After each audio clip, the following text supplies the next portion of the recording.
si rien ne change? Il faudrait 33 ans pour atteindre la parité dans les instances de décision. Il est temps d'aller plus vite. Accélérons le mouvement. Assises de la parité, le 28 juin 2022. Inscrivez-vous sur assise-parité.com.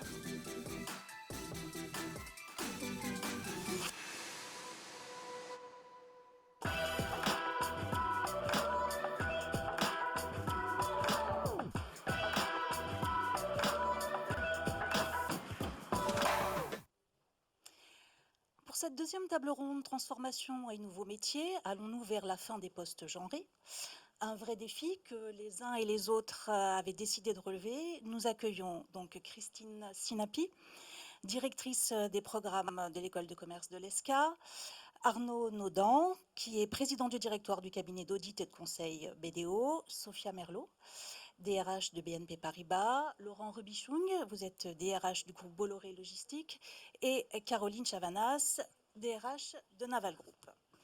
Alors actuellement, seuls 27% des métiers du numérique sont occupés par des femmes et moins de 15% d'entre elles exercent des fonctions techniques et scientifiques. Pour attirer les femmes dans ces filières, est-ce qu'il n'y a pas un manque de visibilité dans les écoles déjà? Je me tourne vers vous, Madame Sinapi. Il y a pas mal de choses à dire sur ce sujet. Le premier, c'est que peut-être ça change. Le deuxième, c'est qu'il faut qu'on développe des formations correspondant aux besoins des entreprises sur des métiers qui sont en transformation permanente. C'est la difficulté. Comment préparer au métier de demain? Il y a un travail profond à faire sur les compétences et puis sur les fondamentaux et des profils hybrides. À cet égard, je crois qu'à la fois, on a besoin de rôle modèle, on y reviendra très certainement.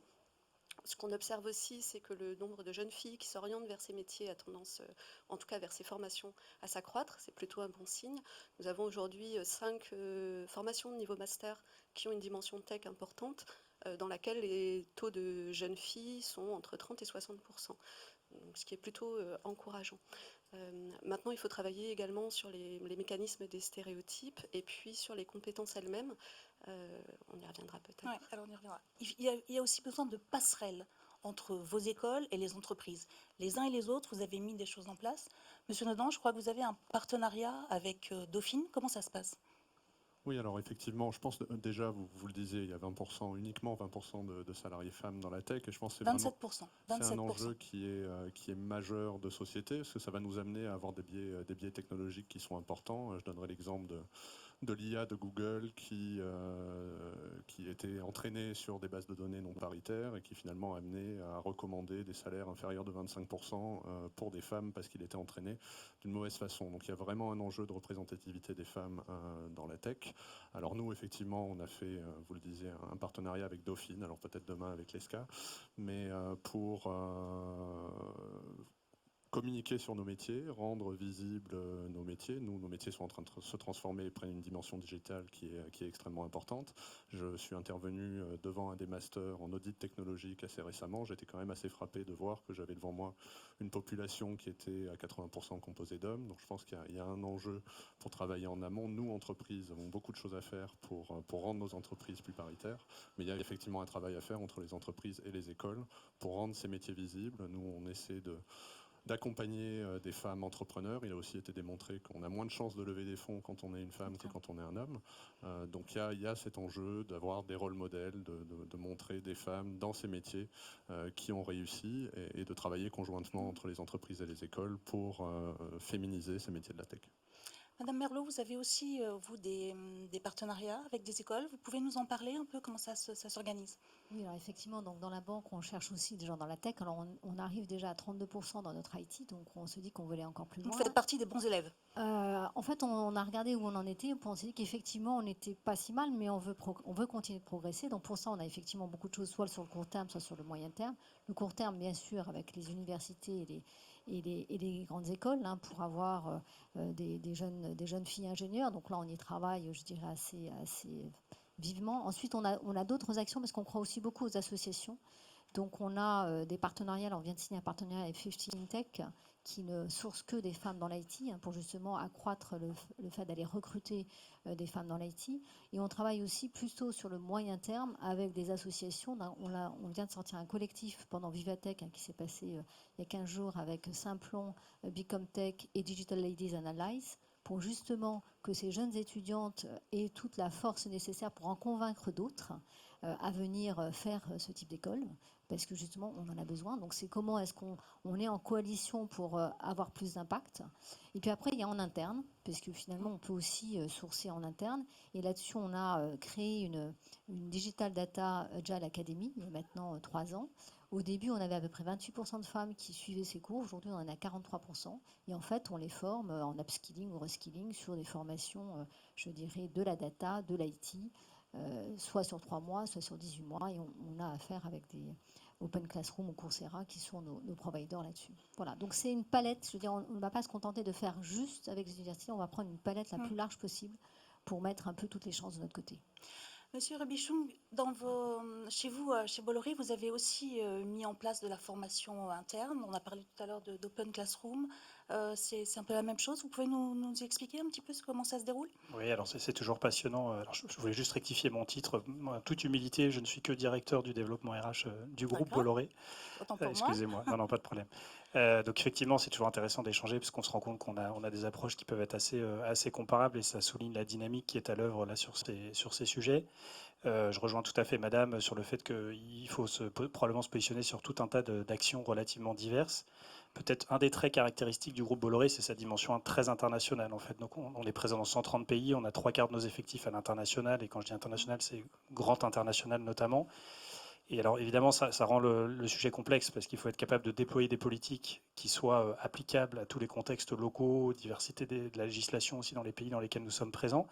Mais en même temps, c'est une grande source d'inspiration du fait des initiatives et des diversités démographiques qui peuvent être présentes dans certains pays. Donc pour revenir à votre question peut-être un peu plus directement, on a effectivement tout un tas d'initiatives, on a un peu plus de 200, pour vous donner quelques chiffres, un peu plus de 200 partenariats écoles assez diversifiés, grandes écoles d'ingénieurs et puis écoles plus spécifiques sur nos métiers, notamment du transport et de la logistique. Mais on a aussi développé des initiatives plus spécifiquement focusées sur les métiers de la tech. Notamment, on a créé une école digitale, comme Madame l'évoquait, en fait, en partenariat avec Open Classroom sur tous les métiers data scientist, développeurs et autres. Donc, on pourra peut-être échanger un peu à ce sujet en retour d'expérience. Et on voit effectivement la proportion de femmes progresser, même si on est au début. Et puis, je pourrais peut-être évoquer également le fait qu'on a développé un partenariat avec Ada Tech School, qui est spécifiquement positionné sur les métiers de la tech sous une dominante d'égalité, de parité, avec 70% de femmes en fait, qui sortent de cette école-là, pour notamment notre entité Polyconseil qui fait du conseil chez nous. Caroline Chavanas, chez vous, un groupe très masculin, Naval Group, vos effectifs féminins, c'est 20% de femmes, c'est ça à peu près? Nous progressons. Nous avons aujourd'hui 21% de femmes dans l'entreprise. Nous étions 19% il y a 2 ans, donc 1% par an. On progresse. Les métiers n'ont pas de genre. Il faut que nous autorisions les femmes à oser. Et donc, nous tentons par divers dispositifs d'incarner la technique au féminin. Nous nous appuyons sur les marraines Elles Bougent, qui vont dans les écoles. Nous avons aussi des RH qui font du marketing de l'ensemble de nos métiers. Il faut convaincre les jeunes femmes, il faut convaincre leurs parents, il faut convaincre les enseignants. Alors, à propos des enseignants, je crois que vous menez une initiative assez originale puisque vous invitez des enseignants dans vos locaux pour qu'ils connaissent vos métiers. Oui, les métiers de l'industrie de la métallurgie sont peu connus. Il faut faire des efforts et en effet, nous avons lancé juste avant le Covid, il faut que nous poursuivons l'opération des stages pour les enseignants. Nous avions ouvert 7 postes pour une semaine, nous avions reçu 150 CV. En effet, il faut que tous les relais qui permettent aux jeunes femmes, aux jeunes filles de se positionner, connaissent nos métiers. Et c'est ce que nous faisons aussi pour la reconversion. C'est toujours une très très belle source de féminisation. Nous avons une jeune soudeuse qui a eu le prix des Olympiades, mais nous avons aussi des fleuristes, des boulangères, qui se reconvertissent dans nos métiers. Alors, les stéréotypes freinent souvent les femmes, l'envie des femmes de se lancer dans les métiers de la tech. Comment sortir des stéréotypes de genre? Quand nous avons préparé cette table ronde, Christine Sinapi, vous m'avez indiqué qu'il fallait commencer par éduquer les filles et les garçons aux mécanismes de menace du stéréotype. De quoi s'agit-il exactement? On peut former et prévoir des formations adaptées. Maintenant, les mécanismes à l'origine de l'exclusion ou de l'auto-exclusion des jeunes filles de ces métiers et globalement de l'exclusion des postes genrés ont besoin d'être explicités. Pour cela, il faut d'abord les comprendre, puis former garçons et filles, et enfin accompagner par une action volontaire, politique ou managériale. Je vais revenir au premier point qui est comprendre les mécanismes. On identifie 3 mécanismes clés: la catégorisation sociale, la menace du stéréotype et le biais de surconfiance. Catégorisation sociale, je vais faire vite. Globalement, on a des attributs qui correspondent au groupe auquel on appartient et on a tendance à internaliser ces attributs, même si on les rejette. C'est là qu'intervient la menace du stéréotype. Alors, je vais partager avec vous une expérience qui est l'approche classique par laquelle on peut documenter, et on a compris ces mécanismes psychosociaux. L'expérience de Spencer, longtemps répétée, enfin, nombreuses fois répétée avec les mêmes résultats. Alors tiens, on peut prendre nous là, on nous met dans une salle de classe et puis on va nous faire un exercice, un examen dont il est dit c'est un exercice de mathématiques assez compliqué. L'examen se déroule et puis on regarde les résultats. Alors à votre avis, qu'est-ce qui va se passer? Messieurs, vous allez surperformer. Pourquoi? Alors on prend la même chose, puisque c'est un travail scientifique, hein, la même chose avec, cette fois-ci, on dit c'est un exercice de littérature, c'est le même exercice, hein, il est formaté de telle sorte qu'on puisse le penser. Qu'est-ce qui va se passer? Mesdames, nous allons surperformer. Et puis la bonne nouvelle, c'est qu'en reprenant un groupe test et en disant, voilà, c'est un exercice, peu importe, technique ou pas technique, sachez qu'il n'y a jamais eu d'écart démontré de performance entre filles et garçons sur cet exercice. On observe une distribution normale et sans biais, sans différence entre la performance des filles et des garçons. Alors ça illustre assez bien la menace du stéréotype. C'est-à-dire qu'on internalise, même si on pense, vous et moi, qu'il n'y a pas de raison qu'on soit nul en maths parce qu'on est une fille ou l'inverse, on a tendance à internaliser ce stéréotype qui dirait que les filles sont moins bonnes en sciences, et il agit sur nous, on a tendance à se conformer aux résultats attendus par la société, par le stéréotype. Mais c'est un biais, puisqu'on le voit bien, dès lors qu'on élucide, qu'on explicite et qu'on dit le stéréotype, les comportements se corrigent et la performance est équivalente filles et garçons. Alors cette menace du stéréotype, elle joue a priori énormément dans les biais que vous évoquez de non-accession des filles aux métiers de la tech, aux postes d'ingénieurs, aux filières scientifiques. Et la première mission que nous avons à faire, c'est de les comprendre. C'est fait depuis 20 ans en recherche, c'est de les expliquer, parce que les dire, c'est les corriger. Et puis, c'est maintenant de les accompagner dans l'action politique, dans les rôles modèles, enfin, dans tout un tas de mécanismes qu'on peut identifier. Un autre mécanisme que j'évoquais, c'est le biais de surconfiance. Là aussi, je partage avec vous quelques éléments d'illustration. Les garçons ont tendance à demander autour de 60% de plus de rémunération pour leur premier emploi en sortie d'école. Et les filles, moins. Mais les garçons obtiennent à peu près 50% ou 40% de ce qu'ils ont demandé, là où les filles obtiennent 80% de ce qu'elles avaient demandé. Au final, les filles obtiennent plus que les garçons, mais sur une assiette moindre, et on retrouve ce 20% de gap. Alors on élucide cela assez fréquemment par le biais de surconfiance qui attribue aux garçons une confiance supplémentaire en eux-mêmes et dans leur action, et là aussi le fait d'expliciter ces biais psychosociaux va les corriger. C'est là où il me semble essentiel de former, d'éduquer à la fois les filles et les garçons pour les émanciper de ces mécanismes qui agissent sur notre comportement. Alors, ces biais, on les retrouve aussi lors des recrutements. Vous, je crois que vous travaillez justement à éviter ces biais. Comment est-ce que vous y prenez?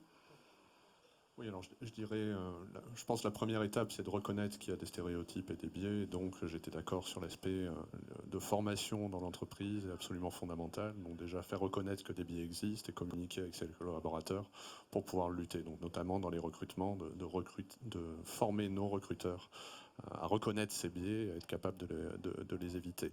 Alors sur l'aspect du recrutement, nous on est en train de mettre en place une solution avec une entreprise qui s'appelle GoShaba pour justement éviter ces biais au recrutement et être capable de recruter, alors non plus sur CV, et donc complètement d'ouvrir nos recrutements à l'ensemble des profils. Alors c'est une solution qui vient de l'association d'un ancien des jeux vidéo et d'une chercheuse en sciences cognitives et qui Parce ont que développé c'est un une plateforme. recrutement sous phénomène sous modèle de jeu, c'est ça? Oui, exactement. Donc en fait, au lieu d'avoir un entretien classique basé sur CV, on va demander à nos candidats qui veulent rentrer chez BDO de jouer à des jeux vidéo. Donc il y a un parcours de 10 jeux. Et en fonction, alors c'est calibré sur un pool de collaborateurs performants dans l'entreprise. Et en fonction des résultats de ces jeux vidéo, ça va nous donner une note de match pour le poste qui est envisagé. Et donc de fait, supprimer tout biais au niveau du recrutement. Ça, c'est un outil qu'on est en train de mettre en place, mais je pense qu'après, fondamentalement, ce qui est important dans l'entreprise, c'est de mettre en place une culture d'entreprise qui permet d'éviter ces biais et donc de former, de communiquer. Alors typiquement, nous, on a mené une action et on se doit d'être irréprochable parce qu'on est devenu une société à mission il y a un peu plus d'1 an. Et justement, ces sujets de diversité, de parité, c'est un des objectifs qu'on s'est fixé et on veut être absolument irréprochable. Donc de fait, la culture, la formation et la communication de nos collaborateurs sur ces biais de perception est absolument fondamentale. Sophia Merlot, je me tourne vers vous. Vous aussi, vous aviez identifié des biais au moment des recrutements. Comment est-ce que vous luttez contre ces biais?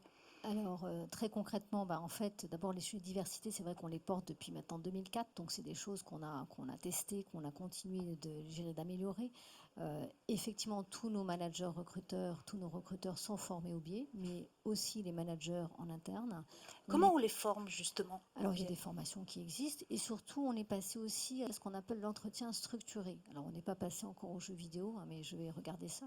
En fait, l'entretien structuré, c'est que justement, on ne pose pas des questions par rapport à un CV pour éviter des biais, on pose des questions par rapport aux compétences et on demande aux collaborateurs, enfin aux candidats, d'exprimer ses expériences pour justement prouver qu'il a eu cette compétence. Donc, on a ces entretiens très structurés qui justement évitent d'aller poser des biais par rapport à ce qui pourrait être lu dans les CV. Donc ça, c'est très très important.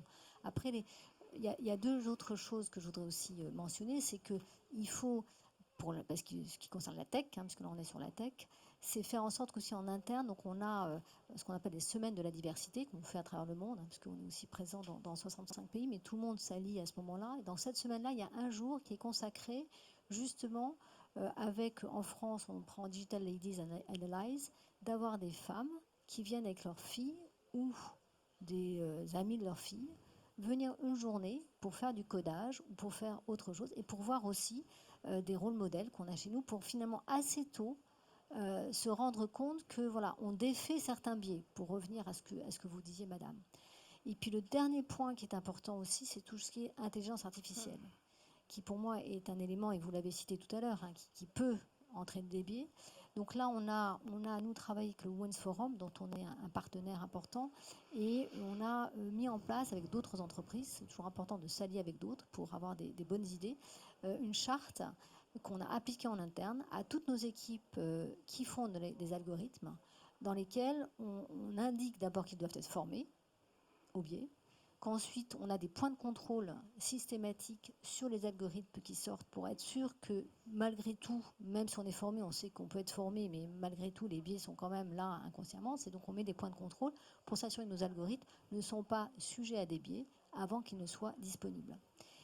Et on essaye aussi d'avoir dans nos équipes qui travaillent ces algorithmes une parité. Nous n'y sommes pas encore, mais en tout cas c'est l'objectif. Très bien, merci. Alors, quant à vous, Caroline Chavanas, vous avez relevé des biais culturels dans votre groupe. Comment pallier ces biais culturels? Alors, les biais culturels, eh bien, d'abord, il faut changer les comportements. Il faut aider chacun à progresser et surtout, on l'a tous dit, je crois, hein, on a des biais sur des métiers. Et donc, il faut que nous fassions la promotion de la parité au sein de l'ensemble des métiers. Nous lançons des campagnes ouvrières. Donc nous féminisons les métiers, c'est extrêmement important. Ce sont des campagnes de communication Ce sont des en campagnes de interne? communication sur notre marque employeur. Sur toutes les photos, il y a des hommes et des femmes. Et donc, nous montrons à chacun que la technique s'exerce aussi au féminin. Et donc, c'est comme cela que nous changeons. En interne, nous accompagnons aussi les managers. Nous avons des objectifs de recrutement de femmes, 35% de femmes en 2025. Et donc, nous travaillons à la fois, comme je le disais tout à l'heure, très en amont pour sensibiliser les jeunes dès la troisième. Nous accueillons des jeunes de troisième, non pas par des stages individuels, mais classe entière pendant plusieurs jours au sein de nos ateliers, au sein de notre entreprise, pour montrer simplement que chacun peut exercer l'ensemble des métiers du groupe. Monsieur Robichung, vous aussi, vous êtes un groupe avec une dominante de population masculine. Comment vous gérez aussi ces biais? Je crois que vous mettez en avant des femmes inspirantes. Racontez-nous un petit peu comment ça se passe chez vous. Oui, tout à fait. Alors avec beaucoup d'humilité, hein, parce que comme tous, on en parlait avec Madame précédemment, c'est vrai que c'est un travail au long cours et donc on y travaille depuis longtemps. On avait signé, alors c'est relativement classique, mais on s'était engagé à travers une charte de la diversité et de l'inclusion dès 2018 qui a été reconduite en 2020 et donc on a mis en place des actions durables à ce titre-là. Et notamment, effectivement, dans un groupe très diversifié, comme je le disais tout à l'heure, la volonté d'illustrer et de mettre en avant la preuve par l'exemple, en fait. Donc on a pu passer un COMEX paritaire, qui est déjà un message fort, je pense, envoyé. Et on travaille beaucoup notamment sur l'accès à des postes à responsabilité en fait, des femmes à tous les niveaux dans l'organisation, quels que soient les pays. Donc on a mis en place, en fait, alors assez classiquement également, mais c'est très déployé dans l'ensemble des pays dans lesquels nous sommes implantés, des comités carrières qui permettent d'identifier les talents, et notamment bien sûr les talents féminins à tous les niveaux de l'organisation, qui sont par la suite centralisés en fait au niveau global du groupe et qui permettent de tracer et d'accompagner en fait les hommes et les femmes, quel que soit leur genre, dans leur évolution professionnelle. Aujourd'hui, pour vous donner un chiffre, on est à 30% de représentation femmes en fait, à la fois dans l'effectif global groupe et dans le management. Alors évidemment, c'est pas suffisant, mais ça progresse de manière continue là, année après année. Vous m'avez parlé aussi vous avez des métiers très masculins et qui sont occupés quand même par des femmes. Vous me disiez le métier de grutière. Nous avons des femmes grutières. Oui, tout à fait. Ces profils-là, vous les mettez aussi en avant Oui, pour bien montrer sûr. que tout est possible, que... Bien sûr, bien sûr. Alors c'est vrai qu'on a des métiers très spécifiques. C'est une grande chance pour nous aussi quelque part, hein, dans les ports, dans les activités de rail, dans les activités d'énergie, Bolloré Énergie qui travaille sur le transport de fuel notamment, dans le stockage d'électricité dans les usines. On a aussi beaucoup de sites industriels en fait, hein, comme ma collègue à gauche. Et donc on est très confronté à tout ça. Et donc notamment on a travaillé beaucoup sur la communication aussi en interne pour mettre en avant des parcours et des personnes en fait tout simplement à travers à la fois la diversité de leur métier et le fait que bien sûr ces métiers sont accessibles aux femmes. Et notamment l'exemple que vous citiez de grutière, on a des femmes évidemment qui travaillent dans le... Des conductrices de train aussi. Conductrices de train, mécaniciennes, etc., etc. Donc on pourrait en citer chauffeurs de poids lourds pour Bolloré Énergie, etc. Et en même temps, à la fois de mettre en avant ces parcours et de montrer que c'est possible, en interne comme en externe. Alors, vous faites tout un travail sur ces métiers dits pénibles. Vous m'avez expliqué que vous travaillez avec des ergonomes aussi pour que ce ne soit pas un frein pour les femmes, ces métiers dits pénibles. Alors nous travaillons avec beaucoup d'ergonomes. Qui adaptent les postes, c'est ça? Nous adaptons les postes pour préserver la santé de nos collaborateurs et collaboratrices. La pénibilité est en effet le sujet de tous, mais nous faisons beaucoup d'efforts pour travailler la posture, y compris dans la conception des produits, parce que, je ne sais pas si vous avez déjà vu un sous-marin, mais souder à l'intérieur d'un ballast de sous-marin, c'est extrêmement pénible. Et donc, nous devons collectivement nous assurer de prévenir cette pénibilité pour nos collaborateurs, nos collaboratrices. Et en effet, moins de pénibilité, c'est aussi une accessibilité plus grande à l'ensemble des genres pour ces métiers. On a évoqué tout à l'heure rapidement le sujet des rôles modèles. Alors, on en parle beaucoup durant cette journée, mais c'est important. Comment les approprier? Comment les jeunes femmes, pourquoi ont-elles besoin justement de ces rôles modèles? Les jeunes femmes et les jeunes hommes, les enfants, les adultes, le rôle modèle est un des mécanismes qui est a priori le plus efficace pour lutter contre la menace du stéréotype. Vous évoquez les uns les autres les actions de travail sur les biais auprès des recruteurs, notamment. C'est fondamental. Là, je m'intéresse davantage à celui des biais internalisés qui pourraient freiner les vocations ou le choix libre. Le premier des rôles modèles, je dirais, il commence à l'école. Est utile de le rappeler, la notion de genre n'est pas une essence, mais un construit social qui induit donc qu'on peut agir sur les représentations et sur la manière de les intégrer. Et pour réduire l'action internalisée donc, de ces stéréotypes, il faut pouvoir se projeter sur des personnes fictives ou réelles qui vont pouvoir vous faire prendre conscience que, un, oui, c'est possible, que deux, toutes vos envies, vos idées sont envisageables, indépendamment des caractéristiques, des attributs que la société fixe à votre groupe. Ici, on parle du genre, mais les mêmes mécanismes valent pour des stéréotypes de type, socio-économiques, etc., tous les mécanismes de l'exclusion. Alors, les rôles modèles, je dirais, on a commencé de les travailler dès l'école primaire, depuis plusieurs années, et c'est fort heureux. Je pourrais dire, faites lire à tous vos enfants Fifi Brin d'Acier. Vous voyez, cette jeune fille, cette petite fille qui porte un cheval à hauteur de ses bras, voilà, pour transformer les imaginaires que l'on peut porter. Et puis, aujourd'hui, on a besoin aussi de pouvoir incarner non seulement ces postes non genrés pour des filles comme pour des garçons. On a besoin d'hommes sages-femmes autant que de femmes directrices de la Banque centrale européenne. Et je la cite à dessein parce que je crois que Christine Lagarde s'est emparée de ce sujet-là, a pris conscience du rôle qu'elle peut avoir. Et j'aurais envie d'en appeler à toutes nos consoeurs et confrères qui sont sur des postes non genrés pour qu'ils puissent accompagner l'émancipation des jeunes garçons, des jeunes filles dans leur choix. Alors, fort de ces enseignements, comment in fine attirer les nouveaux talents féminins? Selon vous, pour attirer les nouveaux talents féminins dans vos entreprises, c'est de montrer à ces femmes qu'elles peuvent aussi progresser au cours de leur carrière dans ces entreprises. Sophia Merlot, qu'est-ce que vous avez mis en place des parcours carrière, je crois? Alors oui, alors déjà, enfin, tout à l'heure j'ai cité les chiffres sur la partie tech, mais enfin le groupe c'est 190 000 collaborateurs et nous sommes 52% de femmes au total. Donc en fait nous sommes finalement assez féminisés, ça c'est la vision globale, mais bien évidemment quand on monte dans la hiérarchie c'est un peu moins féminisé.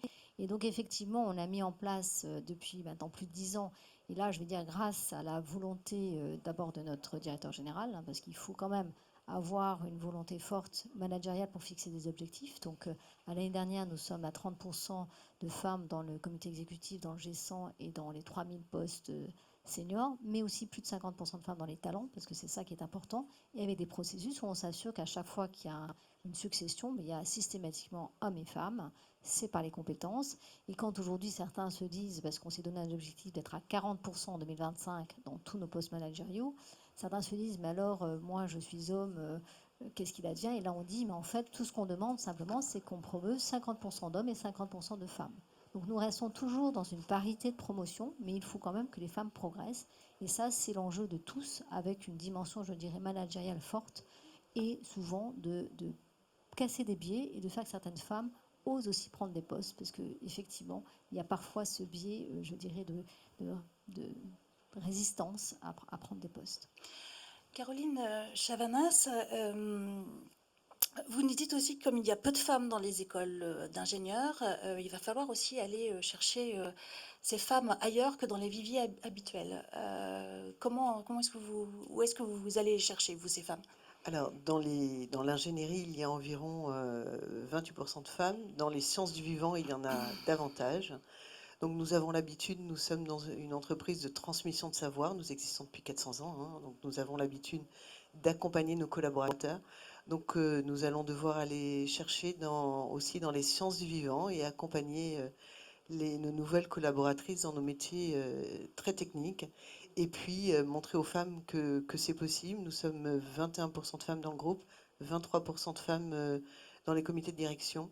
C'est aussi des signaux forts que nous montrons en interne, mais aussi en externe, parce que en effet, nous l'avons tous dit, hein, pour que les femmes osent, il faut leur donner confiance.